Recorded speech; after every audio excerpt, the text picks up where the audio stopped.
Assalamualaikum warahmatullahi wabarakatuh. Selamat siang semuanya. Apa kabar? Oke.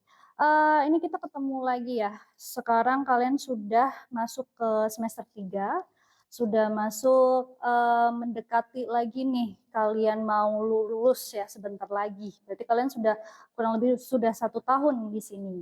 Oke, di semester 3 ini ada beberapa mata kuliah yang nantinya mata kuliah ini jelas akan berguna sekali untuk mata kuliah-mata kuliah selanjutnya di semester selanjutnya. Oke, mata kuliah ini namanya rekayasa perangkat lunak. Di sini teman-teman semuanya ada yang pernah mengetahui atau pernah mendengar sebelumnya terkait dengan mata kuliah rekayasa perangkat lunak ini? Belum, oke. Jadi nanti kita akan belajar apa saja sih selama 1 semester untuk di mata kuliah rekayasa perangkat lunak ini. Jadi bahasannya itu adalah yang pertama terkait dengan pengenalan pengenalan rekayasa perangkat lunak. Jadi apa itu rekayasa perangkat lunak, kemudian kenapa rekayasa perangkat lunak itu dibutuhkan, dan kenapa kalian perlu mempelajari rekayasa perangkat lunak. Kemudian pembahasan yang selanjutnya adalah siklus hidup perangkat lunak atau biasa kita sebut sebagai SDLC atau Software Development Life Cycle.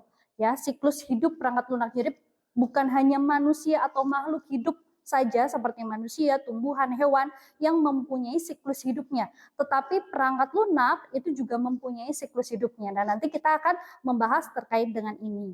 Selain dari SDLC, kita juga nanti akan membahas terkait dengan Software Requirement Specification atau biasa disebut sebagai SRS. SRS ini adalah dokumen yang harus kalian siapkan ketika kalian menyusun rekayasa perangkat lunak di tahapan desain. Ya, kebutuhan sistem itu seperti apa? Nah, itu nanti akan didefinisikan di Software Requirement Specification atau SRS. Kemudian selanjutnya ini ada Unified Modeling Language atau UML. Mungkin kalian sudah pernah mendengar teman-teman terkait dengan UML. UML kan banyak sekali ya dari model-modelnya gitu ya, diagram-diagramnya. Nanti kita akan mempelajari satu persatu diagramnya itu seperti apa aja. Kira-kira ada yang pernah tahu di sini diagramnya apa aja? Boleh angkat tangan. Mungkin sudah dengar dari kakak tingkatnya gitu. Ada yang pernah dengar? Apa kira-kira? Boleh? Use case diagram. Oke. Ada lagi yang lain? Kelas diagram, betul. Ada lagi? Activity diagram. Oke, kemudian nanti juga ada yang namanya sequence diagram. Ada juga yang namanya ERD, Entity Relationship Diagram. Itu juga nanti kita akan pelajari di mata kuliah rekayasa perangkat lunak di bagian UML atau Unified Modeling Language. Kemudian materi selanjutnya kita juga akan mencoba mempraktekkan. Jadi mata kuliah rekayasa perangkat lunak ini tidak hanya mata kuliah teori aja, tapi juga ada mata kuliah prakteknya. Nanti kalian diminta untuk membuat UML tadi dari mana? Dari SRS yang sudah kalian cari. Dari mulai kebutuhan-kebutuhan sistemnya, kemudian kalian gambarkan menjadi UML, dan dari UML ini kalian implementasikan ke dalam UI UX, desain UI UX. Apa di sini? Ada yang tahu UI UX? Ada yang tahu? UI User Interface, atau bahasa Indonesianya apa? Yes. Jadi perancangan antar mukanya dari sistem sebelum kalian mendevelop sebuah sistem, sebelum kalian mulai coding sistem, kalian harus buat dulu nih yang namanya UI, desain antar mukanya itu seperti apa. Gitu, agar nanti ketika kalian buat sistem, kalian nggak akan bingung lagi, oh tatanan menu-menunya apa saja, letaknya di mana, itu kalian tidak bingung lagi. Nah, di sini akan belajar terkait dengan UI. UX itu apa? Saudaranya UI kah? Yes, bisa dikatakan mereka saudara kembar. Ya, UI UX itu saudara kembar. Kalau UI itu hanya tampilan kotak-kotak, menunya apa dan lain sebagainya. Kalau UX seperti namanya user experience. Berarti apa yang dicari? Experience-nya atau pengalamannya. Pengalaman siapa? Pengalaman pengguna dalam menggunakan sistemnya. Ya, jadi sebelum mulai mendevelop kita harus tahu dulu, oh ternyata user atau pengguna ini bagaimana cara dia menggunakan. Ketika login nanti halamannya akan muncul kemana. Nah itu dirasakan di dalam UX. Nah ini UI UX ini seperti saudara kembar gitu ya. Nah nanti kita akan mempelajari itu sebagai output akhir dari mata kuliah ini gitu. Kemudian selanjutnya ada desain data dan desain arsitektur perangkat lunak, itu nanti kita akan pelajari juga. Kemudian implementasi perangkat lunak dan artikel ilmiah.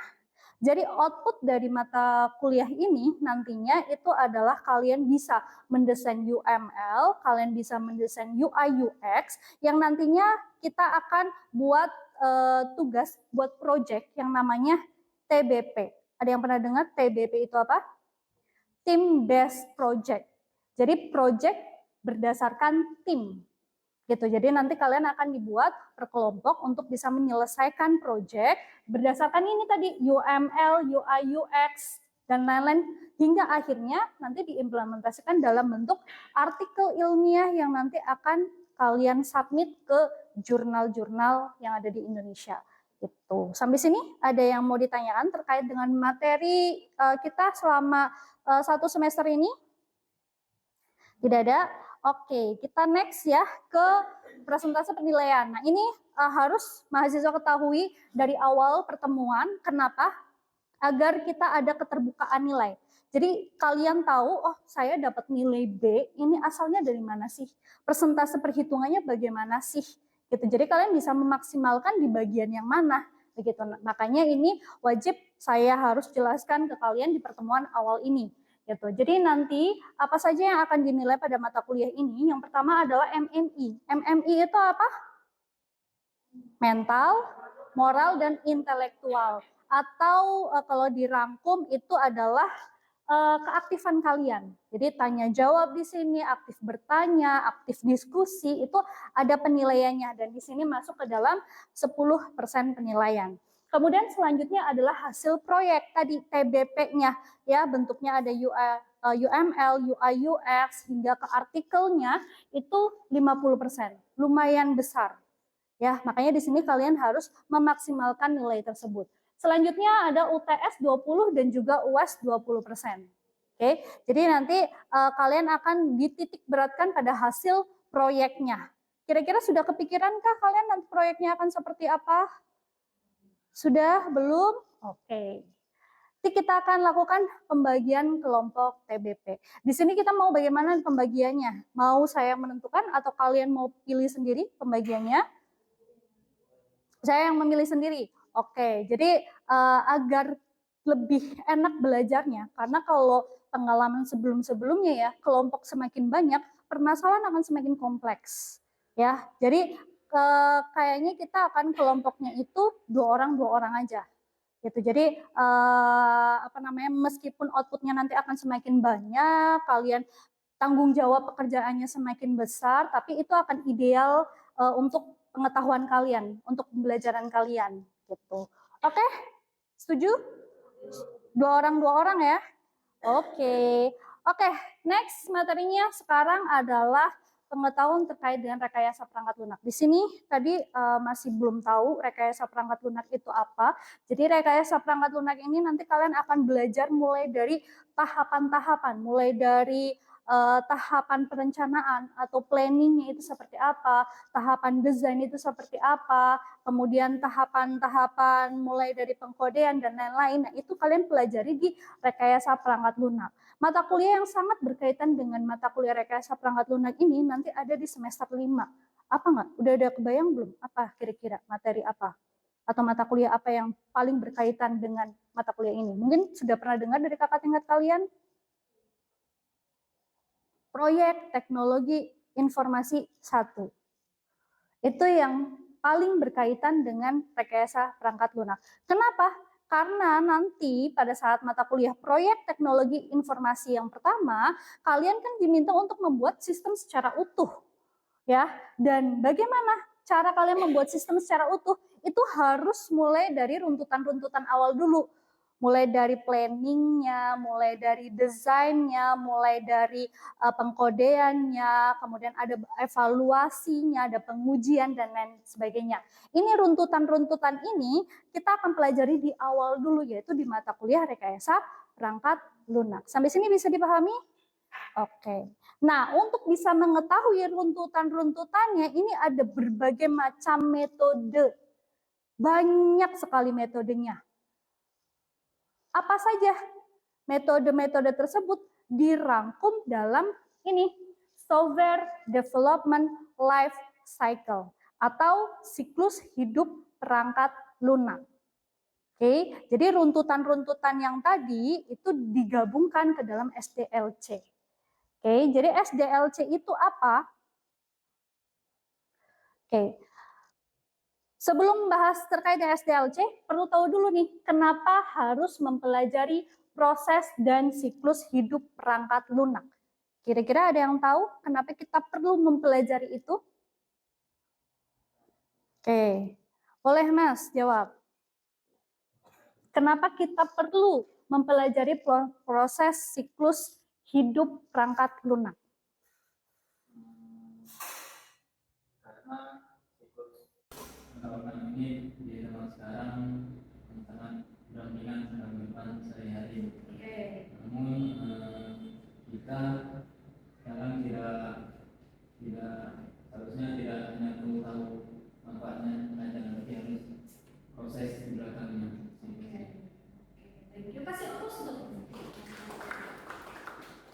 Jadi kenapa kita harus mempelajari siklus hidup dari perangkat lunak?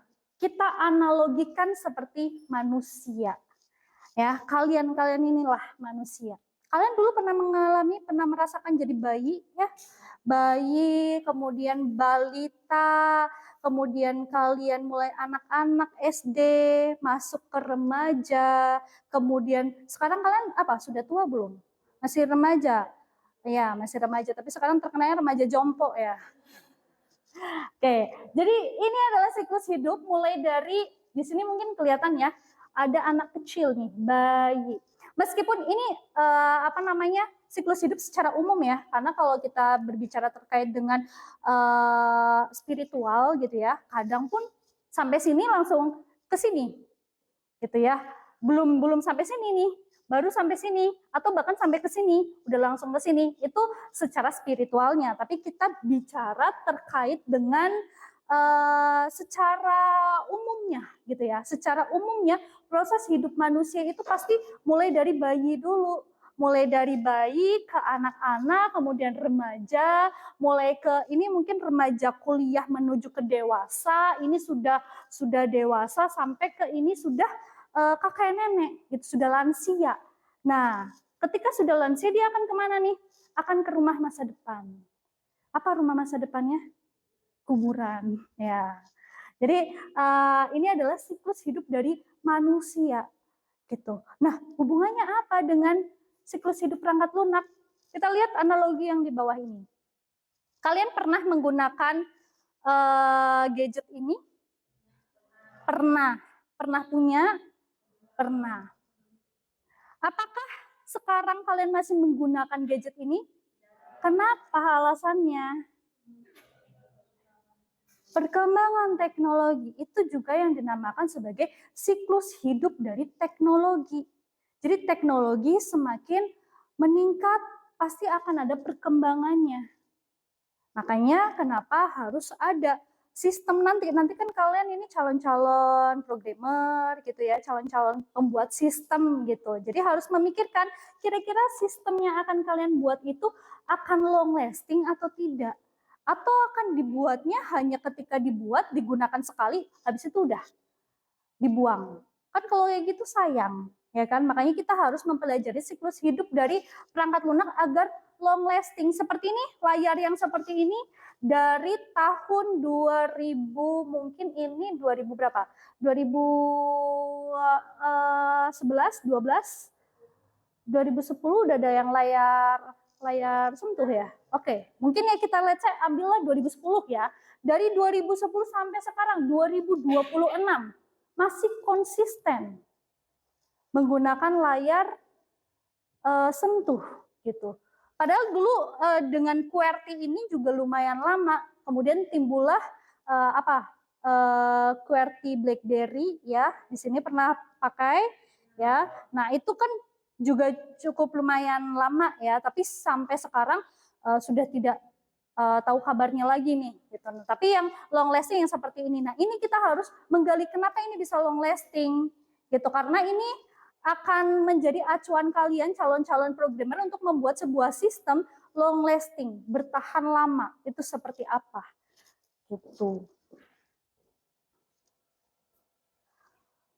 Oke. Dan di sini siklus hidup perangkat lunak itu adalah urutan hidup dari perangkat lunak berdasarkan dari perkembangan perangkat lunak yang ditentukan oleh pengembang. Siapa pengembangnya?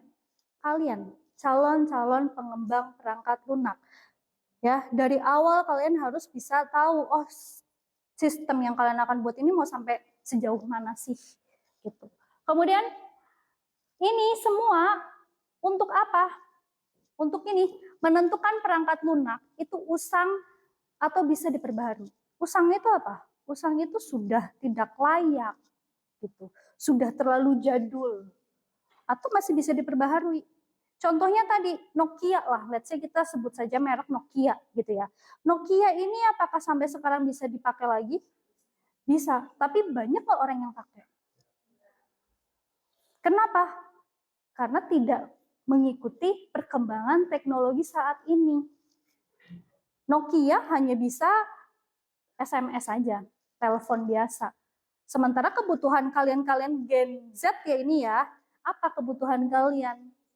Sleep call, ya kan? Sleep call-nya menggunakan apa? Aplikasi apa? WhatsApp, Line mungkin, ya kan?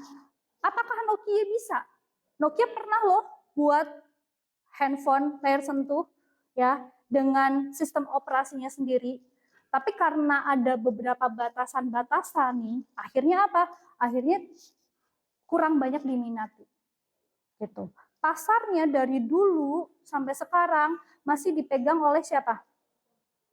Selain iPhone, dari dulu sampai sekarang Samsung.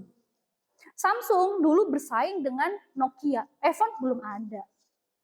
Samsung itu dulu saingan ketatnya sama Nokia, gitu. Jadi banggalah kalian kalau masih pakai Samsung ya. Kalau sekarang kan zamannya apa? Oh, Apple Croak nih, oh boba gitu ya. Jadi oh saya minder nih HP kentang pakai Samsung. Oh jangan minder.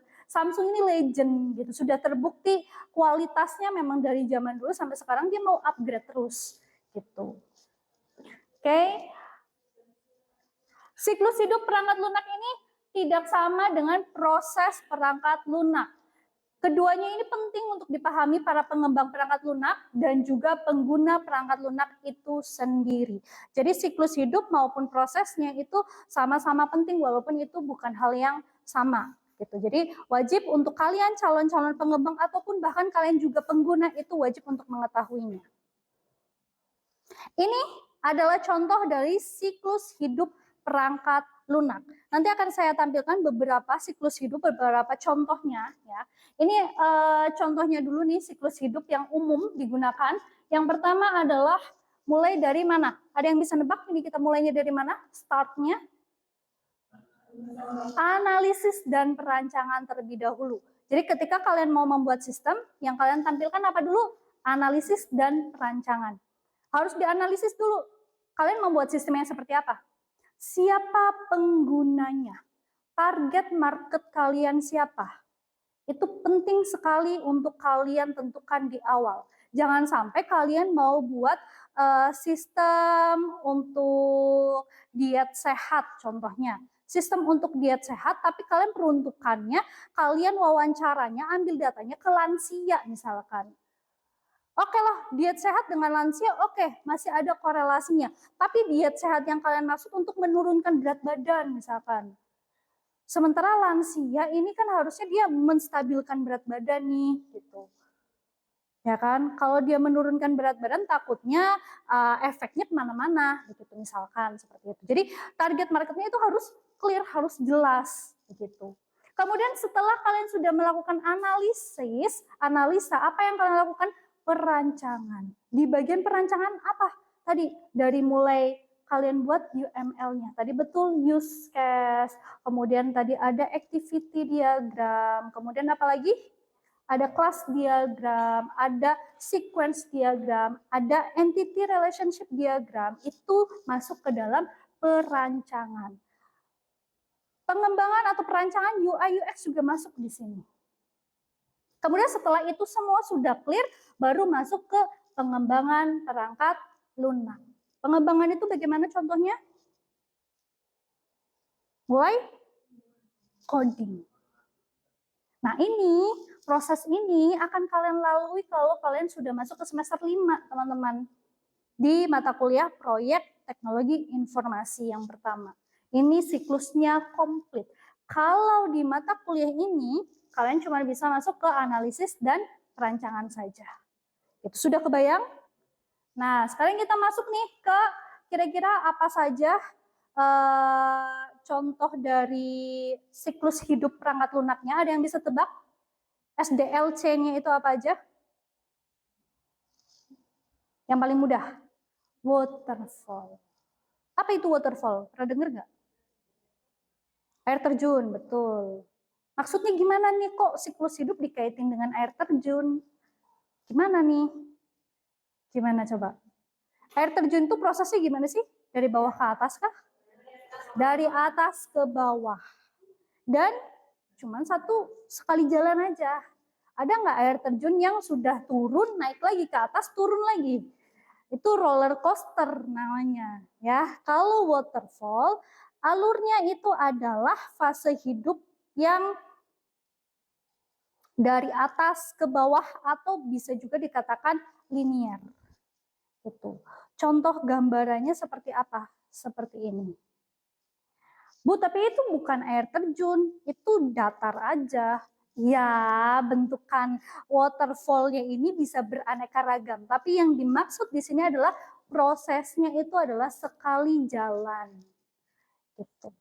Oke, mulai dari mana? Mulai dari tahap analisis. Disclaimer dulu, ini adalah tahapan secara sederhana. Karena kalau kalian nanti cari, saya open sekali kalian buka referensi dari manapun ya, mau dari Google, mau dari bestie. Kalian tahu bestinya apa?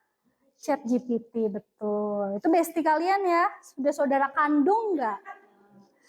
Silakan kalian mau tanya ke siapapun itu, silakan.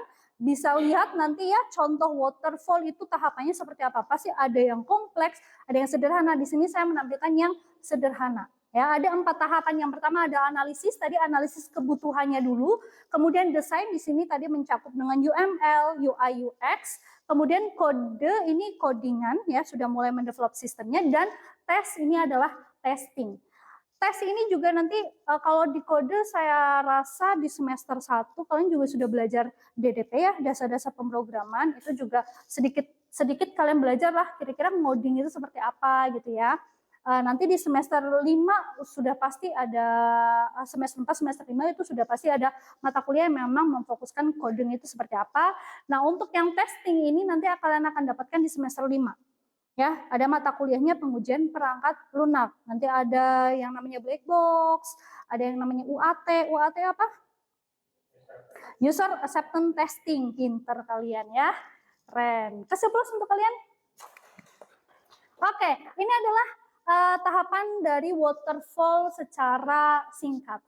Nah, ini waterfall juga. Ini sudah mulai kompleks lagi waterfallnya. Ya, ada mulai definisi, desain, implementasi, testing, integrasi, uji coba, dan lain sebagainya. Ini tetap sama namanya waterfall, cuman tahapan-tahapannya saja yang berbeda. Jadi nanti untuk projectnya, silakan kalian boleh menggunakan waterfall, boleh juga menggunakan spiral. Ini saya tunjukkan contoh yang spiral. Ya, spiral ini berarti dia akan muter lagi, mengulang lagi. Gitu. Oke. Tahapannya tetap sama sebetulnya ya, tahapannya itu-itu aja. Bedanya kalau waterfall tadi, dia sekali jalan. Jadi mulai dari analisis, kalian selesaikan analisis dulu. Baru kalau sudah selesai, sudah clear, kalian baru lanjutkan ke tahap desain. Karena kalau sudah sampai ke tahap desain, kalian secara normatif itu tidak boleh balik lagi ke analisis. Kalian harus menyelesaikan tahapan-tahapannya dulu. Itu adalah alur yang baik gitu ya. Nah, kalau misalkan kalian mau yang fleksibel, itu ada lagi, banyak lagi. Ini salah satu contohnya adalah spiral. Dia boleh muter-muter sampai beberapa kali tahapan. Gitu. Nah, untuk nanti projectnya kalian akan saya bebaskan. Kalian mau menggunakan waterfall boleh, menggunakan spiral boleh, menggunakan tahapan-tahapan yang lain juga diperbolehkan. Gitu. Oke, sampai sini ada yang mau ditanyakan? Tidak ada, sudah cukup jelas. Oke, di sini sudah nanti pembagiannya mau gimana nih? Cowok-cowok atau mau campur nih, cewek cowok? Ini pas banget nih. Cowok. Oke, siapa namanya kamu? Jovanda. Kamu? Dito. Oke. Oh, saya belum absen. Kayak saya absen dulu ya. Oke, Jovanda hadir. Dito hadir. Terus Juli? Juli mana? Oke. Saudara kembar bukan? Oh, bukan. Oke. Femi? Oke, soalnya kan sama-sama ya. Oke, Margaret? Oke. Kamu namanya siapa, Mbak? Weni. Weni. Oke. Mbak belakang? Afifa. Mbak? Kinan. Oke. Kalian asli sini? Pangkal Pinang? Bukan, asli mana? Mentok. Oh, dari yang jauh nih, Mentok. Belitung, lebih jauh lagi. Kamu Belitung PP pakai pesawat jet nggak? Nggak.